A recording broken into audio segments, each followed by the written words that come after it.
Hey everybody, I'm Spencer with Game Nerdz, and in this video, I'm going to tell you everything you need to know about Forsaken to help you make an informed purchasing decision. I'm going to cover details like how you play, what kind of game it is, who I think the game is for, how long it takes to play, so that you have all the information you need to know whether it's for you. Now, Forsaken is a very, very hyped game. Not only now, but even on Kickstarter, it had a goal of $90,000 and raised over $500,000. So there are a lot of people excited about this game. A ton of people have been putting it on their most anticipated games of the year list. So there are a lot of people wanting to know what exactly this game is. Now, quick disclaimer, what I'm going to show you in this video and all of the information that I have gathered is about a prototype copy of the game. We don't have a fully produced version of the game.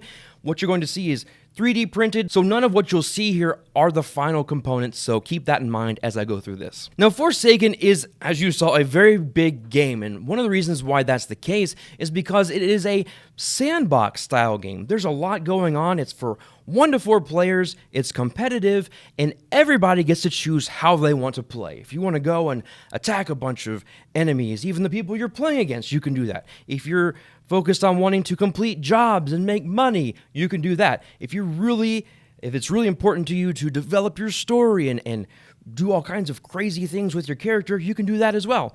At its core, it's a sandbox game, and you can do whatever you want. But it's not just a sandbox game, it's actually a story-driven game. There are a lot of narrative elements. In fact, this book right here, again, not final, but this has 189 pages of text, of story elements that are going to be happening throughout the game, and maybe not the first time you play, maybe not the second time you play, but you're going to encounter some of these things as you play through this game, not only in this book, but cards that you're going to draw for your characters. There's just a ton of content you're going to come across during your plays of Forsaken. However, what's different in this game than a game like Sleeping Gods, for example, is that this is not a campaign game.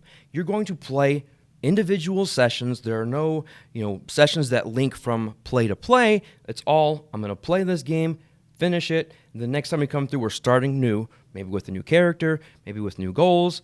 However you want to do that, just know that you don't have to worry about playing multiple sessions of the game and continuing a very long story. Now, there's a lot to cover in this game, so I have my handy outline here that's going to help keep me on track, because everybody knows I need to stay on track, right? Forsaken has 6 playable characters that you'll get to choose from, and they all have different goals. My favorite right here is Mandarax here. He just looks cool. He reminds me of a character out of, he's got the glowing eyes like the Jawas, but he's got that cool sombrero with the awesome gun, but you can see how he's got some special abilities that apply just to him. He's going to get some cards that only he has, so they're very unique elements to the gameplay that are specific to each character. And as I said, there are 6 of them, so lots of characters to try out as you play the game. Now, as each character is unique, they each, of course, have a unique story, a different reason why they are on this planet system here.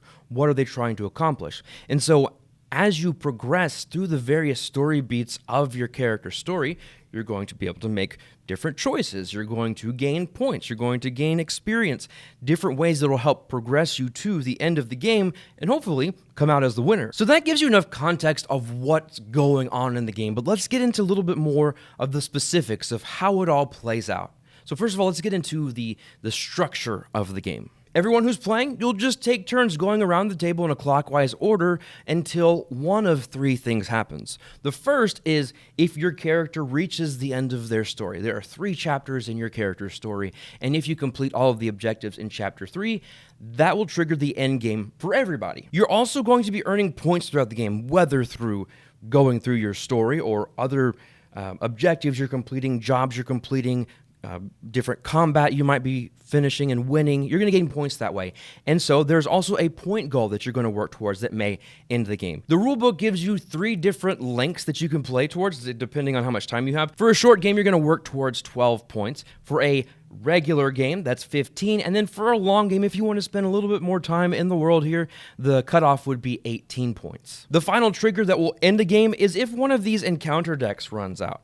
Anytime you go to one of these planets, there's an opportunity for you to have an encounter, and when one of these runs out, that will trigger the end game as well. Now I want to go back to something that I mentioned earlier. I'm going to cover it a little bit more in detail, because I would consider this to be the backbone of the game, and those are the character story modules. When you set up your character, you gather their 3 story cards, or the 3 chapters of their story, and then those will guide you through the direction you're going to take with your character. So for example, Mandarax, here are his 3 story cards. And beginning with this one, you see that there's some text on there to give you some thematic reasoning why he's here. And then at the bottom, it's going to tell you how he goes to the next chapter. So right there, it says complete 1 feat, immediately read entry 24. And that's where that giant book comes into play. You'll go into the book, find encounter 24, and then decide what to do based on the text. So basically what you're going to find is that this is all branching. You're presented with a choice, and depending on how that choice goes, you'll go somewhere else, which will have multiple branches, until eventually you end up somewhere completely different than maybe the last time you played. So for example, we would go in this case to the book, read the encounter. So you'll be led to either chapter 2A or chapter 2B, which will have different thematic text that develop your story, and they both also have objectives at the bottom to complete to move on to the next chapter. But see, this one says at the bottom, immediately read entry 25, whereas this one says read entry 26. So depending on which way you go is another opportunity where that story is going to branch. Those cards mentioned feats. So feats are basically objectives. I have some right here. This is a feat, gain +4 cards in the same turn. However, you're able to do that. If you can do that, you complete this feat, which again, depending on the requirement of your story card, may complete that chapter, or you may need another one to move on to the next chapter. One final note on the story element of your character, you're not only going to be faced with decisions in your chapter cards and how those lead you, but also various encounters you have throughout the game are going to impact various elements of your character as well. So lots going on here as far as making choices that impact your character and their direction throughout the entire game. Now let's move on to what a turn looks like. So each turn is pretty simple. It's made up of 2 parts.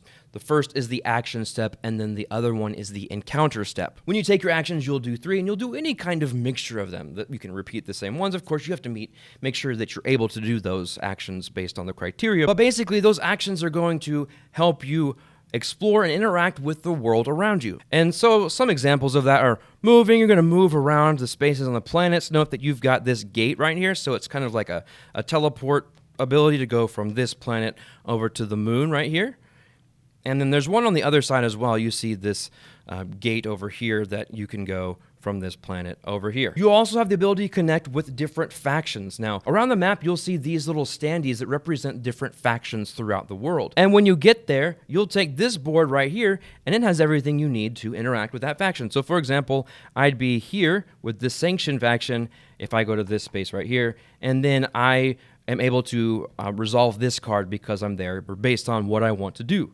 Once that card's complete, this will then tell me where he moves to next, and so I'll locate the location around the map here and move them there. So the next time I want to go here, or I want to go interact with that faction, I'd have to go to a different location. Other areas on the map you'll be able to interact with. You'll be able to do different things around the worlds depending on the location. So this pylon here, or this uplink here will grant you certain abilities. There are a couple other actions that I won't get into, but the other one that I do want to mention is the bounty. There's a deck of bounty cards that are going to cycle through, and they tell you where the bounty is, where the guy is, the location where they start, which right here is the Shale Flats, and we'll mark that with this.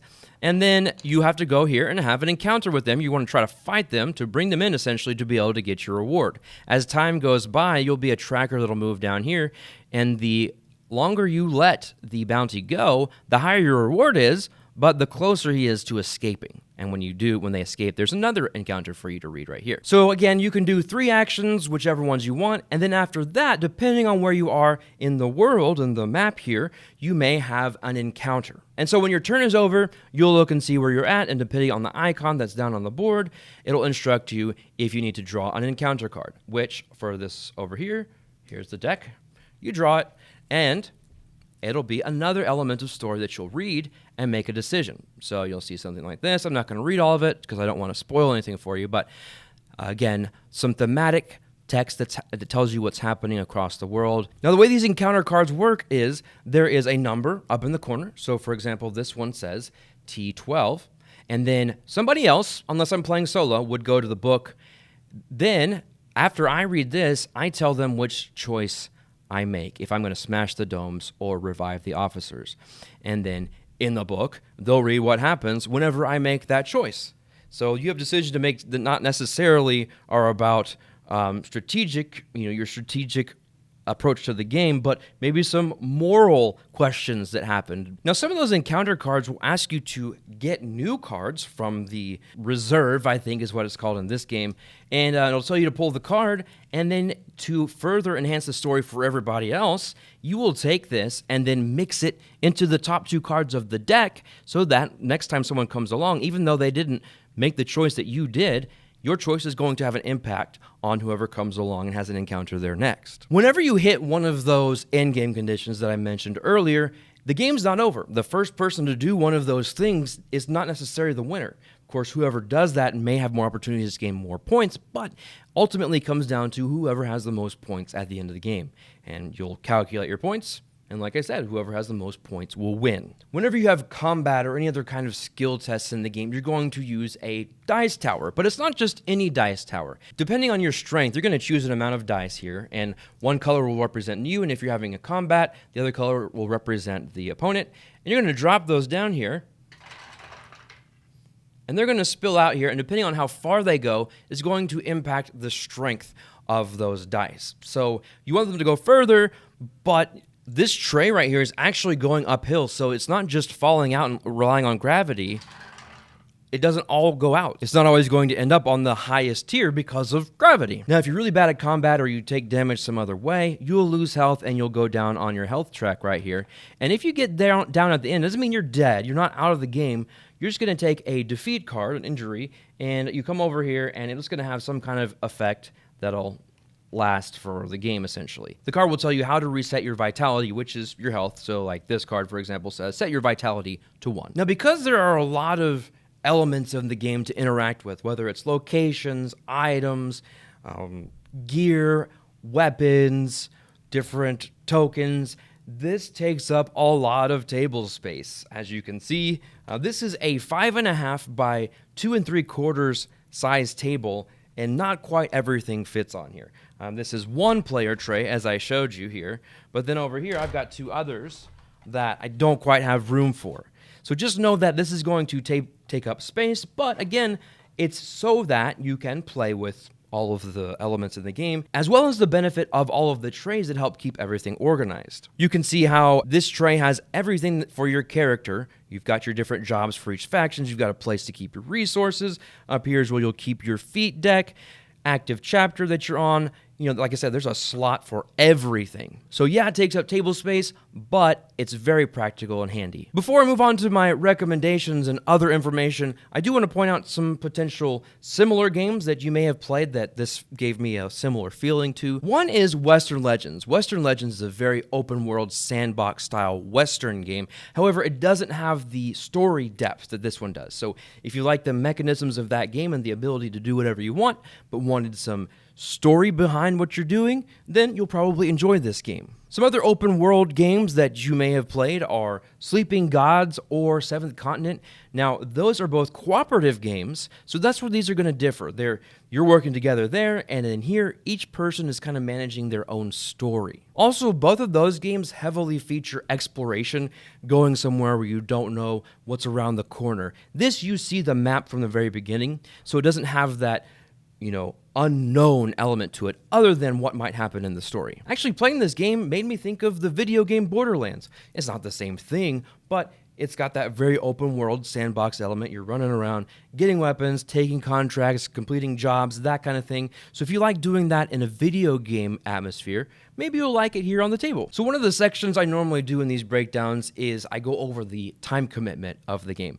This is a tricky one to time because there's so much here, and the time to play is really going to depend on who you're playing with and how many people you're playing with.